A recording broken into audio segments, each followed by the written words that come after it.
এক হও লড়াই করো দুনিয়ার মজদুর, এক হও লড়াই করো, এক হও লড়াই করো দুনিয়ার মজদুর।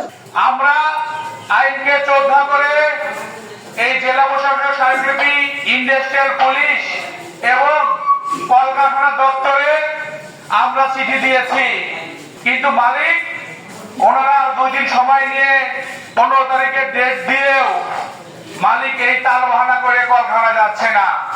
আমরা ডিসি মহোদয়ের কাছে জোর অনুরোধ করতেছি যে হোক এই মালিককে ধরে নিয়ে এসে হোক এই শ্রমিকদের আইনগত পাওনাদি পরিশোধ এবং মিথ্যা মামলা প্রত্যাহার করার জন্য আপনার সহবিনয় আমরা কামনা করছি। সমাধান চাই, আমরা এখান থেকে একটি সমাধানের আশা করছি। আমাদের ন্যায্য অধিকার, বকেয়া বেতন এবং আমাদেরকে মিথ্যা মামলা থেকে প্রত্যাহার করে আমাদের কর্মস্থলে যাওয়ার সুযোগ করে দেওয়া